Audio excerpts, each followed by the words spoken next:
All right, welcome to the show, World Soccer Radio on the Sports Byline USA Radio Network. I'm Nick Geber, along with Danny Page. Hey, big guy. And What's going on? Well, Danny, we have a big show today because the excitement of the transfer window closing, those last-minute deals, the humongous blockbuster moves, had us all on the edge of our seats, scintillated with every passing moment of the illegal, ill-fed Sky Sports video feed we were watching. Danny, what an absolute dud it was. Well, it was a dud at the top, and I know all you want to come on this show and talk about ever is Man United and Chelsea and Arsenal. Not true. But, sir, I am a man of the people, and today's moves could determine who stays up and who goes down. Fulham on the go. Palace making a big splash. We'll talk about all that here as we break down deadline day. Well, it's funny, Danny, great minds think alike, because Fulham and Palace retool, that is really the story for today about the transfer window. Also, Arsenal, is what they did enough? Let's talk about that. Let's talk about Arsenal Football Club. Do you think they've done what they had to do? But, Danny, you're right. This is more about the pro-relegation battle than it is about the title. Who needs Natalie Sawyer and Kate Abdo of Sky Sports News when you have Nick and Danny to break down the transfer window? And quite frankly, with the amount of weight I'm putting on, I think my breasts are larger than both of theirs combined, or all four of them. I don't know. Wow, anyway. That was a Friday night sort of comment, wasn't it, Nick? All right. It feels like the end of the week. Yeah, I know. Well, also, let's talk. We have to talk, of course, about this weekend's matchups, because there is a massive... Actually, there's a Tyne-Wear derby, of course, which is huge, but there is a massive, massive top-of-the-table clash, which could very well turn out to be some quality 19th century football, but we'll just have to wait and see. So we're going to talk about all of that here on the show. Yeah, 19th century football. Break it down for me, Nick. What was the game like post-war era? Well, Danny, I remember, back after the English Civil War, back in the day, the game was really just starting to take off. Of course, I remember going, and, we used to have beheadings and executions at halftime. It was fabulous and fun, but, how the game has changed. 800-878-PLAY, 800-878-PLAY. Find us on Twitter, at World Soccer Radio. That's at World Soccer Radio. Big hello, by the way, to our men and women in uniform around the world listening on American Forces. And if you're tuned in hoping to get Super Bowl nonsense, that's not the big game we're talking about, folks. We are, of course, going to be talking about Man City, Chelsea. That is the big game for the weekend for us. You can go Seahawks all you want. 800-878-PLAY. At World Soccer Radio. We're going to go to break. We're going to come back. We're going to kick it all off. So be sure to stay with us here on the Sports Byline Radio Network.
All right, a little mellow introduction, even though I am far from mellow.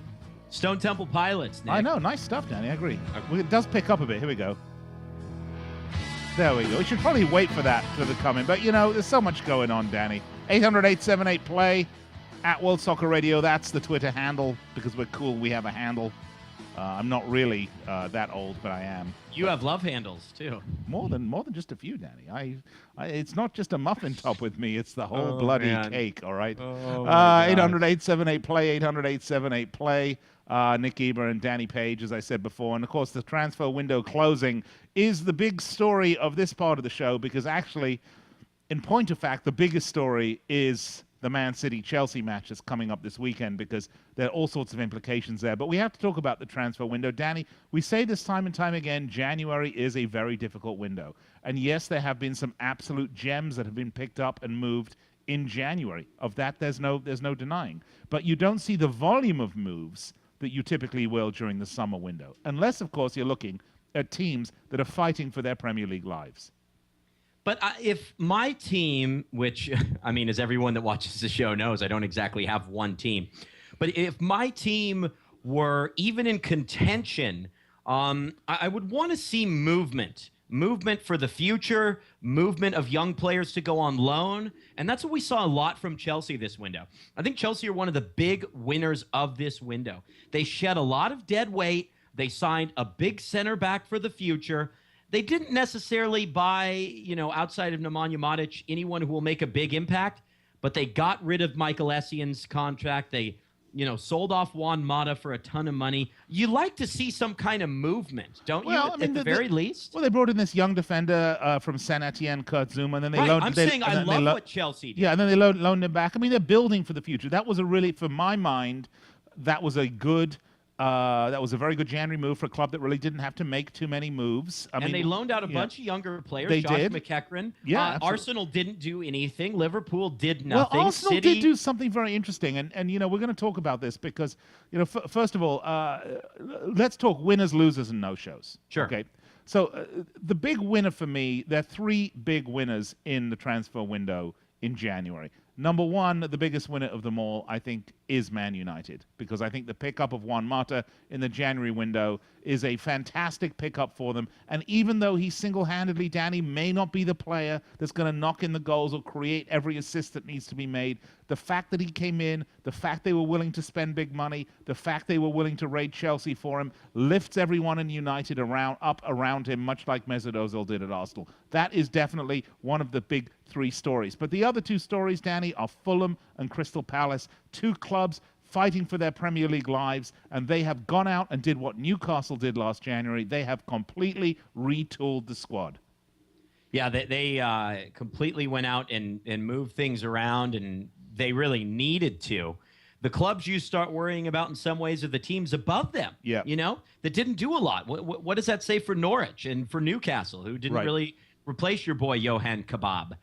Very, very active day at the bottom of the table. Yeah, and let's take a look. I mean, you can see right there, Fulham currently in 19th spot. Cardiff, they did a little business today. Not a ton of it. But we're going to talk about that. I mean, the business they did do, Danny, that was very good. The Ole Gunnar Solskjaer connection, bringing in Wilfried Zaha and Fabio. I can't believe it's not Barter coming from Man U. I mean, both of those players. That was some good business. So there you go. At the bottom, you got Cardiff, Fulham, then, of course, poor old Big Sam at West Ham United. He brought in one player from Napoli, Pablo Arnero. So he helped a little bit. But the big ones are Palace and Fulham. Those are the guys. Palace, look at them. They're currently sitting in 14th, Danny. And I tell you, they needed to retool, and that they did. They absolutely did. I'm not sure about Tom Ince. I'm not really a fan of him just because of how much he's been talked about. He's a little wanker, isn't he? He's a little wanker. Yeah, I mean, he and his dad. I mean, the whole thing at Blackpool where Daddy drove him down to London. I mean, this is such a conflict of interest. And I get that, I'm a father too, and there's nothing that I wouldn't do for my children. Don't get me wrong. And if it costs me my job, then it'll cost me my job, because my kids are first and foremost the single most important thing in my life. But you've got a manager of a team here that is struggling, that is driving their star player, who, by the way, is your son, down to London to meet with Monaco, where you're trying to basically middleman a deal that'll get your club only a couple of £100,000 as opposed to the multi-millions they could have got on a potential permanent move. That whole thing just sat really badly with me. And I tell you what, I don't know. Tom Ince, I'm ready for the Tom Ince story to end. Yeah, let's see what he does. I'm excited to see what he does. I, really trust Kartik Krishnaiyer from World Soccer Talk. His words midweek that a Palace win allowed them to go out and spend. Right. The owners might have just packed it in this season if they didn't win. What a crucial 3 points. Let's talk about Fulham. By the way, now. Danny, you're right. Whiskey on the rocks. It does look like whiskey. It is. It is Friday night. Mm-hmm. Let's talk about Fulham now.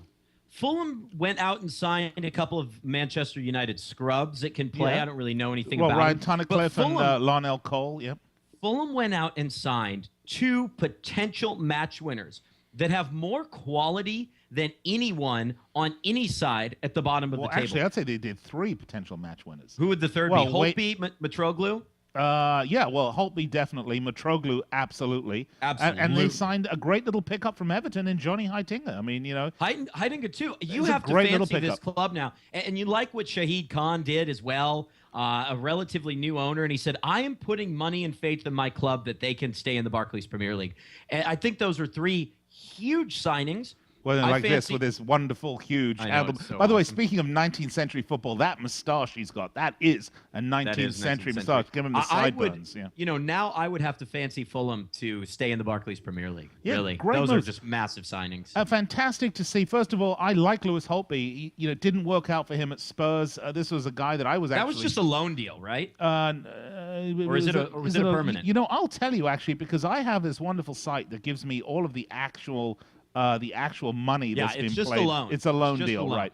But I think it's a loan with a look to a permanent move, because it has not worked out for him at Spurs. And he came in. Well, he came in last year, didn't he? Yeah. I don't have how much he came in for, but it was a reasonable amount of money. I was hopeful. No, because he was about to become a free agent. It was only like £3 million or something like that. Right. Yeah. So he became a loan. Yeah. Right. That's right. He was a loan to Fulham. Remember? Yeah, I do remember. I was hoping he was going to go to Liverpool. Yeah, gives him a chance to get into the German team. It's a great move for Holtby, for who Tottenham, I think is a Fulham. quality player, by the way, that hasn't been in it. That's really kind of fallen afoul of the whole situation there at Tottenham, much like Clint Dempsey did, by the way. I mean, it just didn't quite work, not quite right, just not the best fit at the time, but still a really good player. So yeah, I'm with you. And then Danny, if we look at Palace as well, I mean, look at who they picked up. I mean, they picked up Ledley from Celtic, Tom Ince from Blackpool. They picked up this guy, Scott Dan from Blackburn. But then they got Wayne Hennessy. Scott Dan's been a great defender. Yeah, absolutely. They got Wayne Hennessy from Wolves, Jason Punchin from Southampton. Really, really good moves here for Crystal Palace. Yeah, Punchin has been so solid so far. You have to like their spot. My question is sort of at this stage, after these moves, who would be your 3 to go down? Are there teams that you worry about that didn't do enough, really? The thing about Fulham's moves, by the way, and West Ham and Palace, is we have to remember what QPR did last year. They did the same thing during this window with, 8 signings. It just completely blew up in their face. Well, look, here's the thing. I happen to like Sunderland. I think they're starting to get that mojo and that chemistry back, starting to get some belief. My big question, quite frankly, is West Ham United. That's the one where really the question mark is for me, because they put all their money in the Andy Carroll basket. Now he is coming back and he is getting better, but is it going to be enough for West Ham United? I love Big Sam. I'll say it again. I love Big Sam, but I just don't know that they've done enough. I mean, they made 6 or 7 signings, I think, but didn't pay a single transfer fee. Yeah. They were all frees or loans. And, West Ham and Cardiff, they really came out on the short end here, I think, a little bit in what happened during I worry about Norwich, too, Nick. Yeah, Norwich. I love East Anglian football, but I worry about that team at this moment. You love East Anglia football. I love it when Americans say stuff like that to me. It just really makes me laugh. Yeah, we're so ridiculous. You're so Anglophiles. All right, great stuff. By the way, when we come back, we're going to talk a little bit about Arsenal Football Club and Everton Football Club, the moves they made. Then we're going to get right on to our predictions for this weekend's matchups in the Barclays Yeah, Premier League. man. It's Nick and Danny with you, 800-878-PLAY. It is time for break, so now's a good time to use the loo, because when we come back, we're really going to get into it. And I don't mean the loo.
All right, welcome back. I am the Ace of Spades, Nick Gieber. I'm here with Danny Page.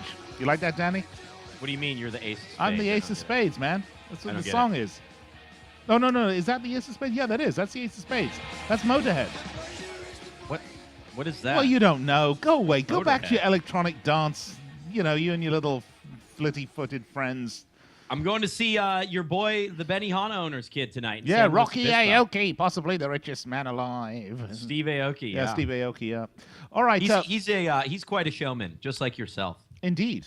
Well, maybe I should spin a few tunes there at your club Oh for you. my gosh. Oh my Some 19th century, quality 19th century Yeah. chamber music would be perfect. All right, welcome back to the show, World Soccer Radio. We don't have a lot of time today, so I will keep down my usual humorous. We will keep our normal humorous banter down to a minimum today. Okay. Before we get into the matches, and there are some. What's the saying that people back in the night, humdingers this weekend? Yes, some humdingers some this true weekend. humdingers, as Josie Should would be say. very entertaining. Yes, indeed. We do want to finish talking about winners, losers, and no-shows in the transfer market. And we'll be going on about this probably into Monday a little bit. But Everton signed Jindrik Stanek from Sparta Prague. Everton have some serious problems. And, you know, we're going to see how badly those problems are manifesting this weekend. They have a boatload of injuries, and they have a boatload of lone players, and that combination can really come back to bite you in the arse, which I believe it will do to Roberto Martinez. But we can talk about that when we get to the match this weekend. So they bring in a player from Sparta Prague. I don't know much about him, to be quite frank with you. Right. The interesting moves for me. We talked about how, it's nice to see teams like Chelsea, for example, moving in January, but moving for the future, seeing an opportunity, moving in, sending the player back. He's a young player. It's a great move. But Arsenal have a problem because, of course, they've got Flamini out for 3 matches. They've got some key injuries. Ramsey for 4 to 6 weeks. Wilshere a couple weeks. They're hurting in the midfield. We know that they're hurting up top with Giroud. Although, again, the question is they're not hurting with Giroud. They just don't have any depth for Giroud. No. That's the question. I mean, only Nicholas Bentner. Only Nicholas Bentner. And even though he's a legend in his own mind, that's about where it ends. So they bring in an experienced European journeyman. This is a fascinating move by Wenger. It's a nice move. He brings in a guy by the name of Kim Kallstrom from Sparta. Kim Schallstrom. All right, apparently you haven't been working on your Nordic languages. No, like I sent you. I'm a European Jew, and that's about the furthest away you can find from a Viking. All right? If there's one thing that Arsenal's incredible midfield is lacking, that they create spaces for, and this has been an issue for quite some time, I would say, is a midfielder with just a wicked shot from distance. Yep. And Kim Schallstrom, from the time seeing him at Lyon, especially in the Champions League when they would, reach the round of 16 year after year, Schallstrom's strike is phenomenal from 25, 30 yards. I'm excited to see what he can do. Right. But that doesn't mean that this was a successful window. No, it's a lone move. Why not bring in Berbatov? That's the question. Why not bring him? What are you going to lose by bringing in Berbatov? You're going to shell out a few million, not a lot more. You're going to bring Berbatov in. You're going to have a little cover. He will guarantee to knock in 3 or 4 goals. Maybe not more, but you can bring him on. He's still going to be something of a threat. This is just Wenger's stubbornness. He misses out on Julian Draxler. What a mistake, by the way. Draxler is going to be – everyone's going to be after Draxler after the World Cup. But again, it's the same thing. It's the 40 million and £1. When if they'd bid 54 million, they could have got Suarez. That's the thing. He's just too bloody cheap for their own good. And they need to take these decisions away from him. He needs to identify the player and then hand it off to the business folks and let them go get it done. He does not need to be involved in this. At the end of the day, he shouldn't be the guy that's saying, oh, I believe we overpaid by $2 million for £2 million for him. He shouldn't matter. Right. Shouldn't matter. That's until Arsenal can sort that out, they're going to be a bunch of wishy-washy limpies in the transfer market. Limpies. I don't know. There were some other words I wanted to use. Everything that excited us about the Ozil signing, everything that made us really pumped up on Arsenal and their team is just disappointing here. No, absolutely.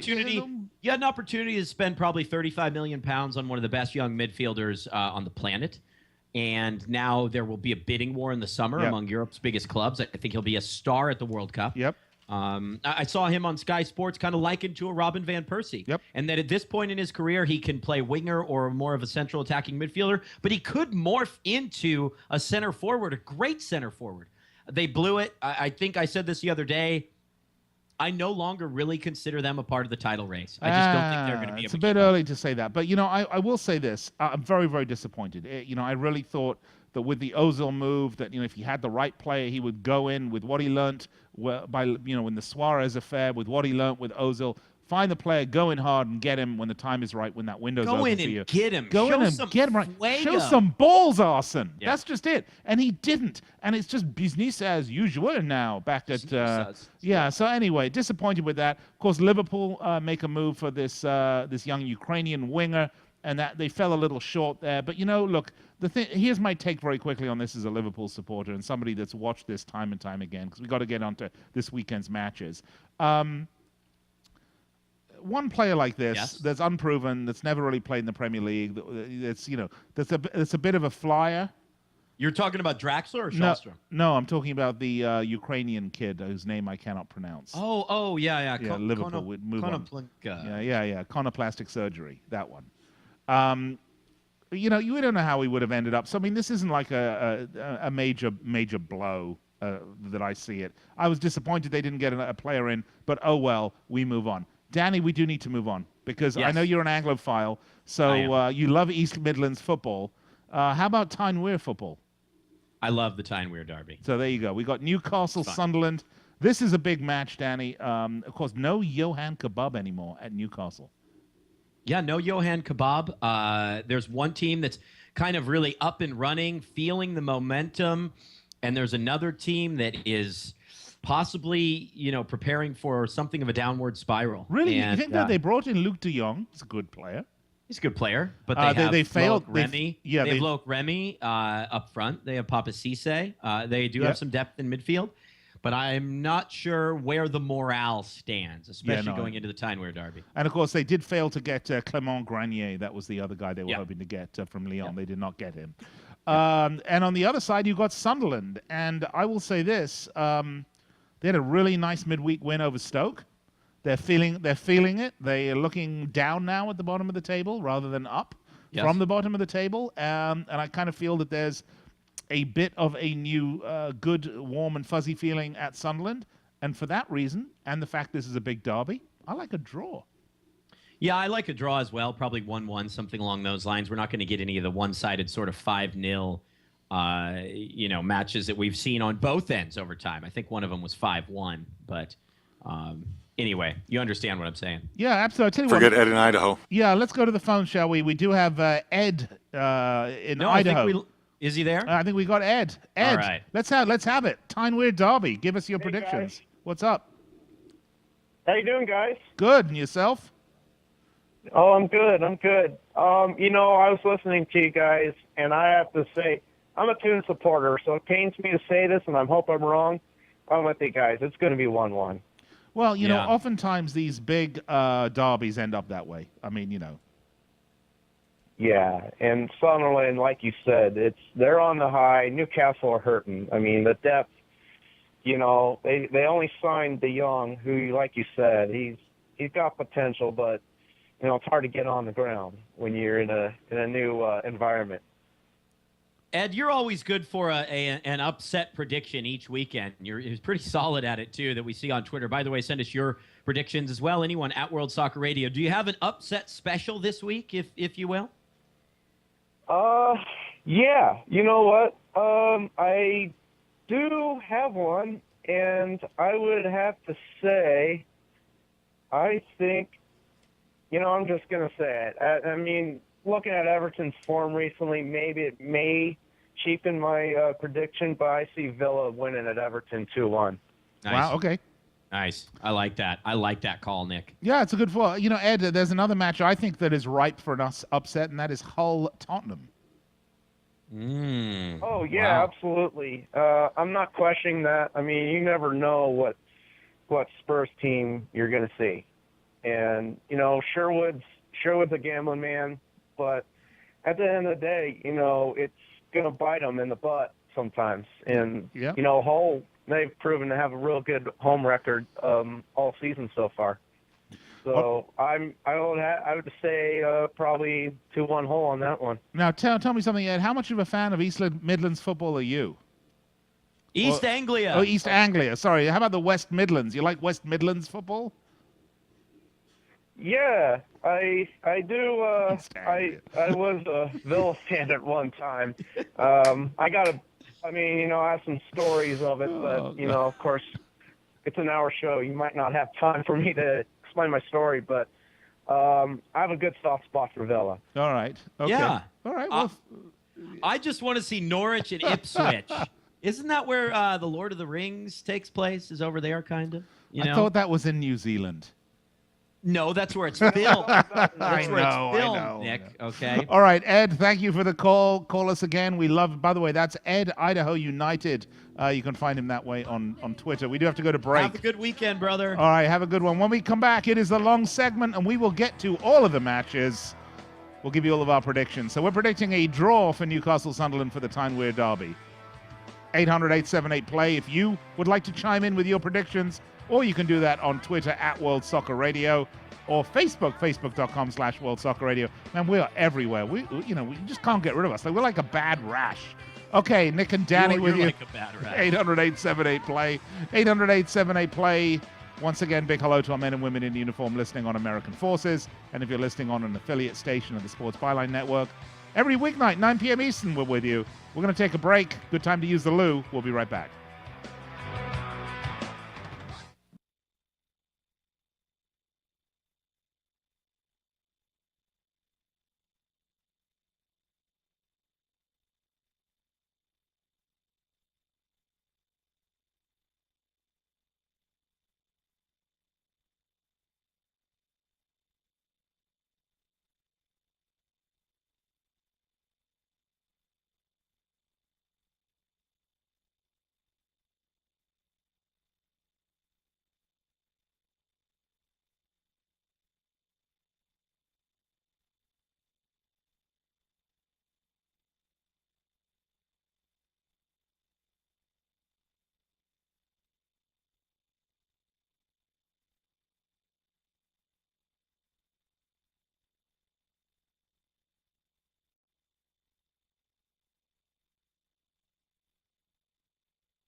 All right, so welcome back to the show, World Soccer Radio, Sports Byline USA, Nick Ebert, Danny Page. So, Danny, you feel some affinity. You feel that you're a tractor boy, is what you're telling me. Yeah, exactly, Nick. Exactly. You know, my family is from a tiny town, Wicken Bonhunt. It's northeast of London. It's about 65 miles from Ipswich by road, not as the crow flies. I feel an affinity for Ipswich Town. You know, that's fair. East Anglian football, Nick. Come because on. when now, you were talking about family, what your team you like, I was thinking you were a bit of a Kidderminster Rovers fan. No. Now, my family Or a happened Hearts to of leave. Midlothian. My family left Wicken Bonhunt in 1620. The Bradbury Manor. I understand it was over some unpaid bills that they still haven't paid. Yeah, right. We left in 1620, so it's not like this was a recent move. That was the type of football they were playing then that Jose Mourinho's talking exactly. about. All right, well, 17th century football. All right, well, let's go back to London, shall we? Ipswich and Bolton, by the way, tomorrow. Huge tie. All right, let's go to London, where West Ham are hosting Swansea City in a match that I predict will end as a victory for West Ham United. Even though Michael Laudrup managed to sort of pull it out a little bit, there's still a lot of pressure going on the Swansea right now. Not happening. Michu's coming back fit. Swansea are excited about the fact that they are only playing one match per week at this point. and they are about to go on a roll here.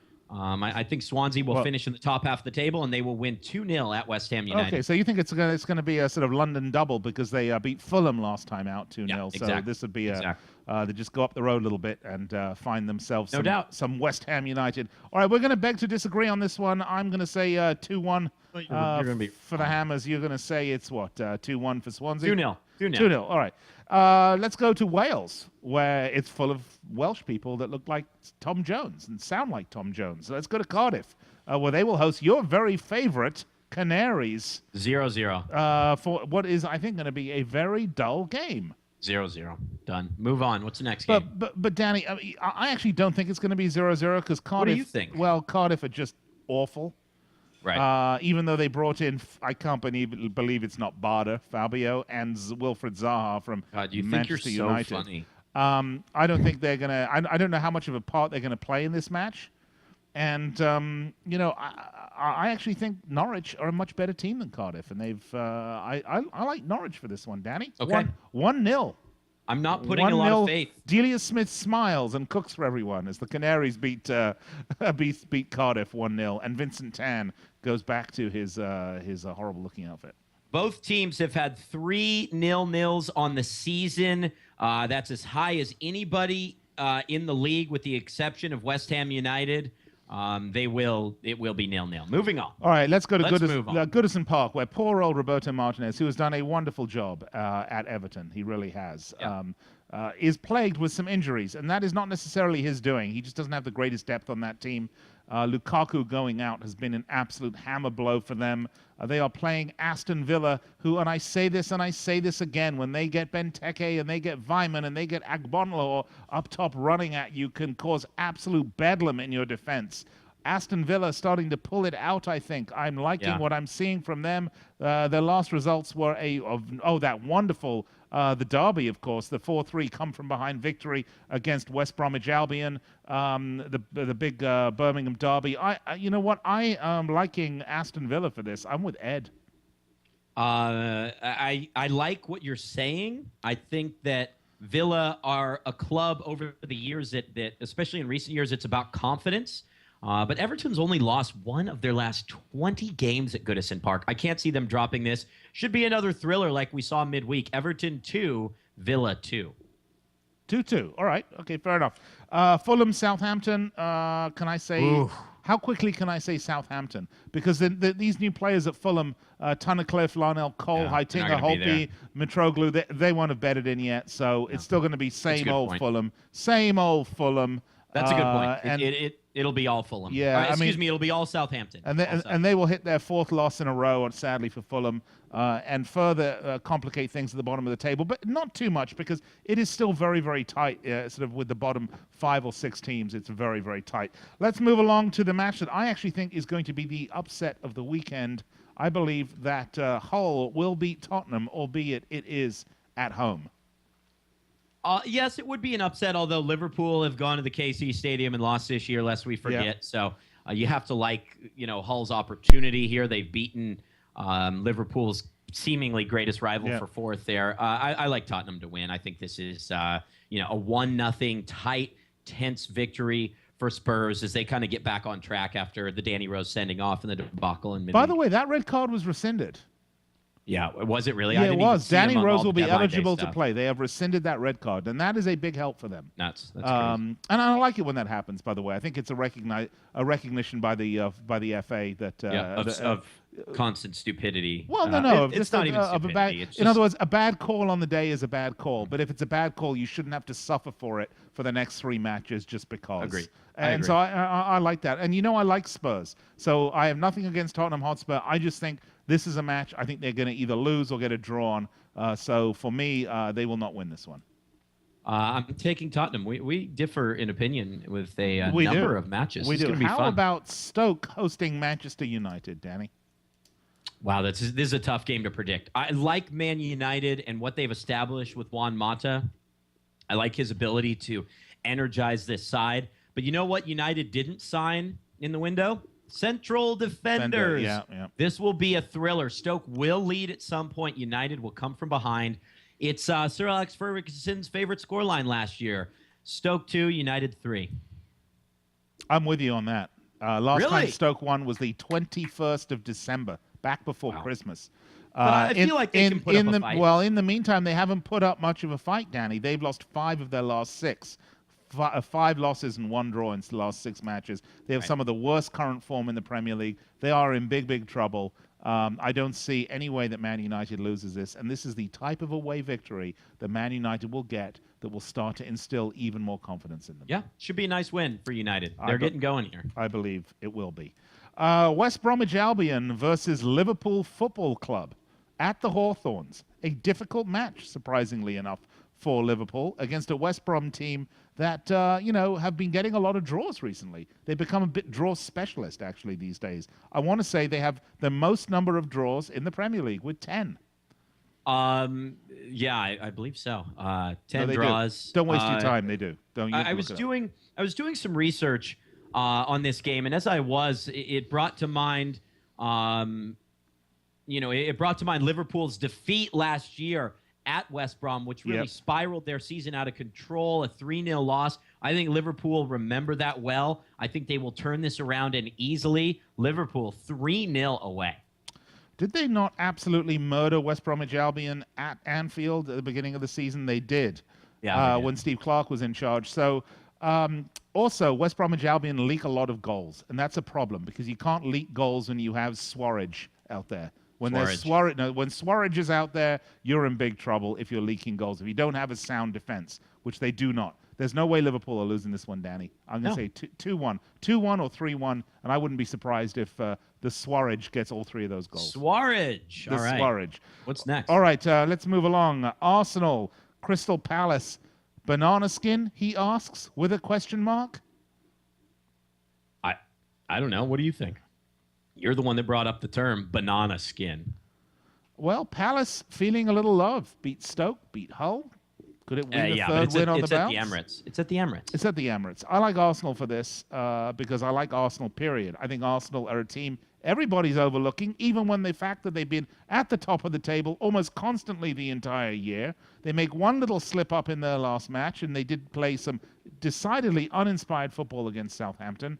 I like Arsenal for this, and I think this is a statement win against Crystal Palace. It would be a statement win. It would be a statement win for either side. And those kind of games often by that I mean like a 3-0 or a 4-0. I think Arsenal going to knock some goals in. I think 3-1. Yeah, 3-1 probably is what I see a nice win for Arsenal. If this were at Selhurst Park, I'd look at it decidedly in a decidedly different manner, I should say. Right. All right, all done. Now, the one most important match we have left, the only one that's really getting the blood flowing, is Monday's extravaganza. It is an extravaganza. We definitely want to check this one out because we will go to the Etihad, where the all-encompassing, all-powerful 21st century team Manchester City will face a team in Chelsea Football Club that is entirely 100% able to play some of that wonderful 19th century football that Jose Mourinho was talking about and has done and does do when he's away from home.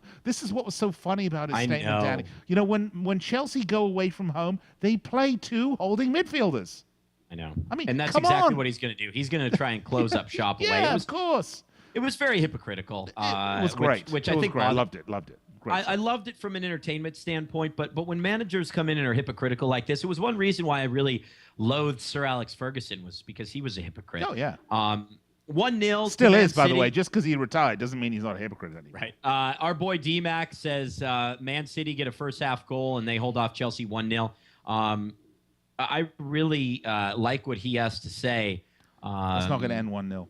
You don't think so? What do you think? Can they get on the board? I don't see how a Chelsea striker scores against this defense. I don't see either. I see them coming under constant pressure from Manchester City, who will sorely miss Aguero and his injury.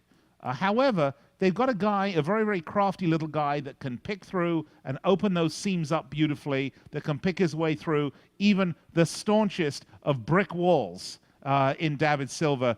I don't know. I would not discount a big scoreline here potentially. I'm not talking about a 4-5-6-0. I'm talking about maybe a 3-0, a 2-0 or a 3-0 for Man And City. in favor of City, no matter what. I don't see Chelsea winning this match, and you know, Mourinho is going to go there for a 0-0 draw or a 1-1.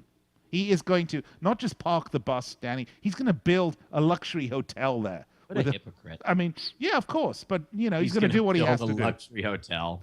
Yeah, of course. He's gonna do it for his pampered players. He's gonna do what he has to. I love Jose Mourinho. Don't get me wrong. Manchester City are by far a much better football club. In fact, they are by far the best football club in the Premier League right now. But who's going to win the mind games down the stretch? You know, can Pellegrini hang with Jose if he tries to pull that sort of, mental? If he tries to make that mental play, I think Danny, have you noticed Pellegrini? What about he flies above all that, doesn't he? I mean, first of all, he's Chilean. His grasp of the language is a little different, and you know, he's not English isn't the greatest language for him right now. I do love the guy. He's a great manager. He's calm. He's cool. He's collected. He kind of flies above the chaff, so to speak. And I think the best way he's going to deal with Mourinho is by ignoring Mourinho. Ignoring him. I do not think Mourinho has any way possible to get in under the skin of Manuel Pellegrino water. There's no way. Manuel San Pellegrini. That's right. Manuel San Pellegrino. There's no way. There's no way. It's a great match. I love this. By the way, signing Eliaquim Mangala would have been massive. He is a central defender of the future. They could have caught a club in financial trouble with their pants down a little bit when they didn't need to sell these two great players. It would have been a huge coup for City in the future. Well, you know what? It's not like they needed to add anyone. No, but I'm just saying for the future, it would have solidified their by the way, two position. great managers, two really, really great managers. One who has proven himself to be the greatest manager in the last 10 years in Jose Mourinho, and another one that's showing himself to be a class in and of himself in Pellegrini. So it should be a great battle. I say it's going to be 3-1 City. Yep. All right. 1-0. It is break time, Danny. Off you go. I'm out of here, buddy. I'll see you. I'll probably see you tomorrow. Yeah, I'm not leaving though. I'm staying with you. you On the show Monday night. See you guys. Have a great weekend. Danny might abandon you guys, but I'm going to be back for more right after the break. Peace.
All right.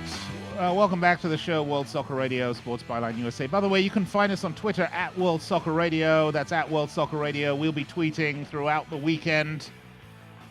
It's kind of like a 24/7 thing. Our Twitter is just going and going and going and going. It doesn't annoy people, I hope, but it does just keep going and going.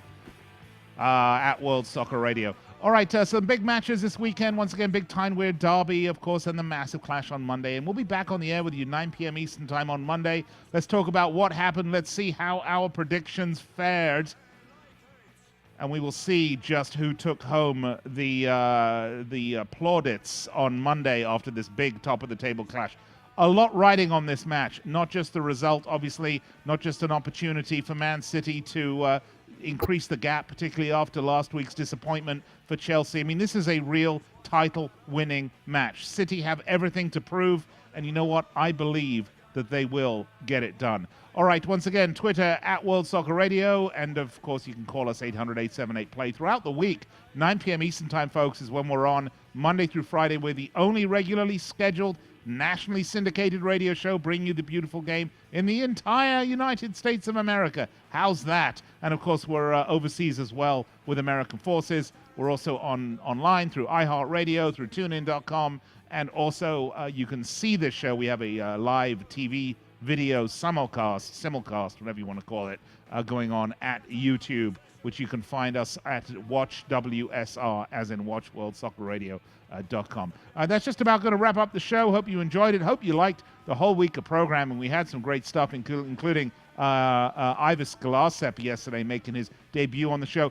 Big friendly, USA-Korea. Didn't really get into it today. Maybe we'll talk a bit about that on Monday. In the meantime, folks, stay safe. Don't drink and drive, really. It's a very stupid thing to do. So be smart in what you do, but have a wonderful weekend. I will speak to you Monday at 9. In the meantime, folks, stay tuned right here on the Sports Byline USA Radio Network. Ron Barr, a true legend of the broadcasting game, is up next. You don't want to miss this. And I'll check back with you 9 p.m. Eastern time on Monday. Cheers. Have a wonderful, wonderful weekend.